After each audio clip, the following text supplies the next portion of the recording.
तो जो हमारा फर्स्ट टॉपिक है वो है why we generate ideas.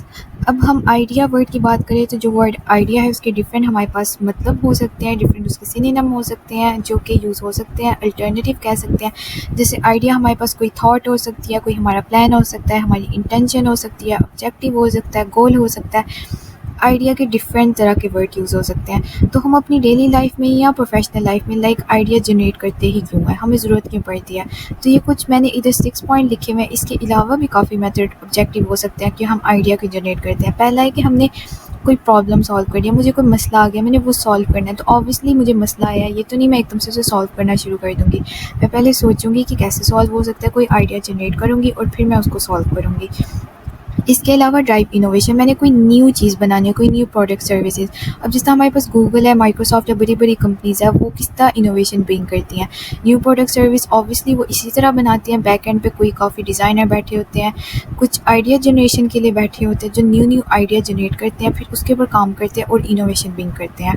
Third है हमारे पास एक्सप्लोर न्यू पॉसिबिलिटीज़। एक ही काम करने को हमारे पास 100 तरीके हो सकते हैं। तो हम तब भी, जिस तरह मैथ का क्वेश्चन है, एक ही मैथ के क्वेश्चन को सॉल्व करने के लिए हमारे पास 10 मेथड हो सकते हैं। तो हम तब भी आइडिया जनरेट करते हैं ताकि हम कोई एक ही काम करने के डिफरेंट मेथड ढूंढ सके। फिर हमारे पास है फॉर डिसीजन मेकिंग, हमने अपने लिए फ़ैसला लेना है कि मेरे लिए कौन सा पाथ बेहतर है, कौन सा मेरे लिए काम बेहतर है। हम तब भी सोचते हैं, सारे सिनेरियोज आइडिया जनरेट करते हैं और फिर हम कहते हैं हमने ये वाला डिसीजन लेना है।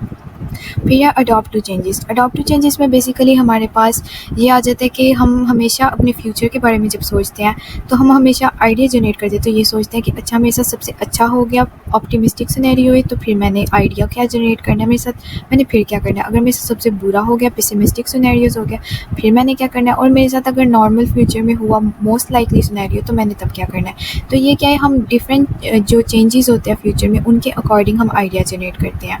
और लास्ट है एक्सप्रेस आवरसेल्फ क्रिएटिवली, कि हम दूसरों को अपने आप को एक्सप्रेस करना चाहते हैं, कोई बात समझाना चाहते हैं। तो हम पहले सोचते हैं कि मैंने, हर पर्सन का पर्सपेक्टिव डिफरेंट होता है, हम जो सामने बंदा होता है उसके अकॉर्डिंग हम अपनी बात उसको समझाते हैं। तो हम आइडिया जनरेट करते हैं कि इसको कैसे समझ आएगी, हमने उसके अकॉर्डिंग उस पर्सन को समझाना है।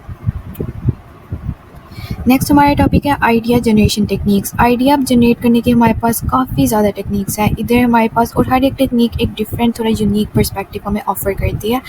सबसे पहले हमारे पास ब्रेनस्टॉर्मिंग और सेकंड ब्रेन राइटिंग। इनके बारे में मैं नेक्स्ट स्लाइड में डिस्कस करूँगी क्योंकि वो थोड़ा हमारे पास एक्सप्लेन करने वाला है। पहले आ जाते हैं थर्ड पे, which is mind mapping. Mind mapping हमारे पास ऐसी टेक्निक है जिसमें पहले तो हम एक मेन आइडिया जनरेट कर देते हैं कि हमने करना क्या है, मेन हमारा ऑब्जेक्टिव क्या है, प्रॉब्लम सॉल्व करनी है। उसके लिए हम फिर एक मेन आइडिया सेट कर देंगे, अच्छा मैंने ये फ्यूचर में करना है। अब उस आइडिया को हम रखेंगे अपनी बेस पे और उसके ऊपर फर्दर हम काम करेंगे। मतलब डिफरेंट ब्रांचेस बन जाएंगी उसकी, एक आइडिया उसके आगे से फर्दर आइडियाज़ और फर्दर आइडियाज़ के आगे से फर्दर आइडियाज़। इस तरह हमारे पास क्या होगा, हमने सारे आइडियाज़ को कवर कर लिया। फोर्थ है हमारे पास रिवर्स थिंकिंग। रिवर्स थिंकिंग हमारे पास होती है basically backward thinking. Two type of thinking होती है, एक होती है फॉरवर्ड थिंकिंग, एक बैकवर्ड थिंकिंग। हम इसको ऐसे समझ लेते हैं कि एक स्टूडेंट वन है जो करे फॉरवर्ड थिंकिंग, मतलब वो आगे सोचेगा कि मेरा नेक्स्ट वीक अगर पेपर है तो वो पेपर की तैयारी करेगा और पेपर दे आएगा। फिर नेक्स्ट वीक अगर उसका फाइनल है वो फाइनल की तैयारी करेगा और वो फाइनल दे आएगा, और एंड पे जितने भी उसके मार्क्स होंगे वो काउंट होकर लिख दिए जाएंगे। जबकि जो दूसरा स्टूडेंट है, स्टूडेंट बी, वो कर रहा है हमारे पास रिवर्स थिंकिंग या बैकवर्ड थिंकिंग। वो क्या है, वो पहले ही सोच लेगा मुझे सेमेस्टर के एंड तक लाने हैं 90 में से 100 में से 90 मार्क्स लाने हैं, वो ये सोच लेगा। और वो ये ऑब्जेक्टिव सेट कर लेगा, अच्छा मुझे पेपर में इतने मार्क्स चाहिए, मुझे मिड्स में इतने मार्क्स चाहिए। वो सेट अपने गोल सेट कर लेगा और वो उसके अकॉर्डिंग चलेगा और वो देखेगा कौन सी ऐसी चीज़ें जो मुझे मेरे ऑब्जेक्टिव से हटा सकती है, वो उन्हें अवॉइड करेगा। तो ये हमारे पास रिवर्स थिंकिंग होती है। और जो रिवर्स थिंकिंग होती है वो कह सकते हैं कि in most scenarios it is better than हमारे पास जो है फॉरवर्ड थिंकिंग। फिफ्थ है हमारे पास स्टोरी बोर्डिंग। स्टोरी बोर्डिंग को इस तरह समझ लेते हैं कि हमारे पास हमने एक आइडिया जनरेट किया, अब लिखा हुआ आइडिया और जो किसी को आइडिया को देखना और आइडिया को पढ़ना डिफरेंट चीज़ होती है। अगर मैंने एक आइडिया लिखा है तो वो कोई पढ़ेगा, वो पढ़ के हर एक कोई उसका डिफरेंट कोई ना मतलब सोचेगा, कोई डिफरेंट मीनिंग भी ले सकता है। लेकिन अगर मैंने उसी आइडिया को इमेज की फॉर्म में विजुअलाइजेशन में ऐड कर दिया तो एक वो देख के एक ही चीज़ सारे समझेंगे। तो स्टोरी बोर्डिंग में ये होता है कि आपने जो आइडिया है ना वो आप लोगों तक इस तरह पहुँचाए कि आप इमेजेस विजुअलाइजेशन ऐड कर दें ताकि सारे उसको एक ही तरह समझें। उसके बाद हमारे पास आ जाता है 6 स्वॉट एनालिसिस। स्वॉट एनालिसिस हमारे पास मोस्ट कॉमनली यूज्ड है, जिसमें हमारे पास स्ट्रेंथ, वीकनेस, अपॉर्चुनिटीज और थ्रेट होती है। स्ट्रेंथ और वीकनेस हमारे पास इंटरनल होती है, अपॉर्चुनिटीज और थ्रेट हमारे पास एक्सटर्नल होते हैं। स्ट्रेंथ और अपॉर्चुनिटीज़ हमारे पास हमेशा पॉजिटिव होती हैं और ये हमारी कह सकते हैं कि हमें फ़ायदा देती हैं, और वीकनेस और थ्रेट हमारे पास नेगेटिव होती है और इनको इम्प्रूवमेंट की ज़रूरत होती है। नेक्स्ट है हमारे पास ब्रेनस्टॉर्मिंग, जो कि फर्स्ट थी। ये हमारे पास ऐसी टेक्निक है जो कि वाइडली यूज़ होती है आइडिया जनरेशन के लिए और बहुत ज़्यादा क्रिएटिव सोल्यूशन प्रोवाइड करती है, और सबसे ज़्यादा कॉमनली यूज्ड है और इजी भी ये होती है, हर कोई इसको यूज़ करता है। इसमें बेसिकली क्या है, पर्सन है हमारे पास या इंडिविजुअल है, वो जितना भी उन्होंने एक ऑब्जेक्टिव सेट कर लेता है कि मैंने पहले करना क्या है। जिस तरह मैंने फर्स्ट स्लाइड में बताया था, ऑब्जेक्टिव सेट कर लिया, आइडिया हमने जनरेट क्यों करना है, प्रॉब्लम सॉल्व करनी है, इनोवेशन भी करना है। फिर वो उस स्पेसिफिक टॉपिक के ऊपर ना काम करना शुरू कर देता है, वो अपने दिमाग में डिफरेंट आइडियाज़ को जनरेट करता है स्पॉन्टेनियसली। और अगर तो ग्रुप सेटिंग में काम कर रहा है तो वो आपस में एक दूसरे के साथ शेयर करके एक at the end best idea जो होता है वो सिलेक्ट कर लेते हैं। अब ब्रेनस्टॉर्मिंग का हमारे पास कुछ प्रोसेस है। इसमें हमारे पास आ जाएगा ब्रेनस्टॉर्मिंग के प्रोसेस में, फर्स्ट है जैसे कि मैंने बताया अपना ऑब्जेक्टिव सेट कर लिया कि करना क्या है। सेकंड है हमारे पास इनकरेज ऑल पार्टिसिपेंट, मतलब अब अगर हम ग्रुप में काम कर रहे हैं तो अगर एक बंदा आइडिया जनरेट करे वो एक दिमाग से कितना ही सोच लेगा, और उसके कंपैरिजन में अगर 4 लोग आइडिया जनरेट करें तो ऑब्वियसली 4 दिमाग सोच रहे हैं, तो 4 दिमाग ज़्यादा आइडियाज़ ऑब्वियसली जनरेट करेंगे। तो इसमें क्या है कि सारे मिलके पार्टिसिपेट करें और जैसा भी आइडिया जनरेट करें, क्योंकि जब मिल के काम होता है तो बेहतर होता है। थर्ड पे हमारे पास क्या है, आइडिया जनरेट कर लिए, एक दूसरे की बात सुनना और एक दूसरे की बात सुन के एक दूसरे की आइडियाज़ के ऊपर काम करना।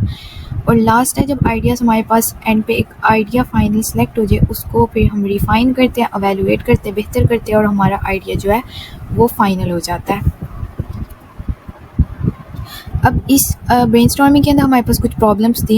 ये ट्रेडिशनल ब्रेनस्टॉर्मिंग थी जिसके बारे में मैंने लास्ट स्लाइड में डिस्कस किया है। इसमें हमारे पास प्रॉब्लम्स बेसिकली ये हैं। फर्स्ट है कि अब जब हमें ब्रेनस्टॉर्मिंग करते हैं यूजली, जैसा हमें सर ने क्लास में कहते हैं कि अच्छा एक ये प्रॉब्लम है, किस तरह सॉल्व हो सकती है, तो सारी क्लास एकदम से बोलना शुरू कर देती है। ज़्यादातर इंट्रोवर्ट जो होते हैं वो चुप रहते हैं, जो एक्सट्रोवर्ट होते हैं ना, ज़्यादा बोलने वाले या ऊंचा बोलने वाले या कॉन्फिडेंट लोग वो बहुत ज़्यादा बोलते हैं, वो बोलते हैं उनकी सुनी भी जाती है। अब वो सबसे ज़्यादा उनकी सुनी जाती है। इंट्रोवर्ट जो है वो बेचारा चुप था, उसकी नहीं सुनी गई, उसका आइडिया अच्छा भी था तो वो चला गया। सेकंड है हमारे पास यूजली जब ग्रुप में काम कर रहे होते हैं तो सारे आइडिया जनरेट करते हैं। एक पर्सन को कहा जाता है कि वो सबके आइडिया लिखे। जब वो आइडिया लिख रहा होता है तो उसकी पार्टिसिपेशन जो होती है वो ख़त्म हो जाती है, वो खुद कुछ नहीं बोल सकता बेचारा। अब जहाँ वो एक वहाँ बेचारा बना हुआ है कि वो कुछ बोल नहीं सकता, अगर उसकी ग्रुप में किसी के साथ लड़ाई है ना तो वो क्या करेगा, उस बंदे का अगर अच्छा भी आइडिया होगा ना वो नहीं लिखेगा, क्योंकि उसकी तो लड़ाई है उसके साथ। अब वो बाकी अपने फ्रेंड की अच्छा बुरा भी आइडिया होगा वो लिख लेगा। अब उसे फ़ायदा भी हो रहा है और नुकसान भी हो रहा है। और लास्ट है हमारे पास कि जब इतने एकदम से सारे आइडियाज़ जनरेट हो जाते हैं, क्लास में सारे बोलने शुरू हो गए, ये नहीं ये सोल्यूशन, ये नहीं ये है, तो क्या है सारा मिक्स हो जाता है और समझ नहीं आती कि कौन सा आइडिया चूज़ करना है। अब इस प्रॉब्लम को सॉल्व किया गया है ब्रेन राइटिंग में, which is a variation in the traditional brainstorming. Basically इसमें क्या है कि हमारे पास जितने भी, अगर if we are working in a group setting, everyone is like provided with a paper and pen, और everyone has to write their own ideas on that paper. इससे क्या होता है कि सारे अपने आइडियाज़ सोच के लिख लेते हैं और बाद में डिस्कशन आपस में करते हैं, आइडियाज़ ऑलरेडी सेव हो जाते हैं। जैसा कि मैंने बताया टीम में काम कर रहे हैं तो फर्स्ट ऑब्वियसली एक टीम बनेगी। टीम बनने के बाद एक दूसरे की जो भी आइडियाज़ होंगे वो उन्हें जो ऑब्जेक्टिव ऑफ सेट करके आइडियाज़ एक दूसरे के सोचेंगे और लिखेंगे अपने अपने पेज के ऊपर। पेज पे लिखने के बाद वो आपस में क्या एक दूसरे को पेज पास करेंगे, एक दूसरे के आइडियाज़ पढ़ेंगे और जिसका आइडिया बेहतर लगा वो उसका पेज लेके उसमें थोड़ा सा ऐड कर सकता है जैसे उसे बेहतर लगे। और एट द एंड हमारे पास क्या होगा, जितने भी आइडियाज़ हैं सबसे बेस्ट आइडिया होगा वो सिलेक्ट होगा, उसकी एवेलुएशन होगी और हमारे पास फाइनल बेस्ट ऑप्शन आएगा।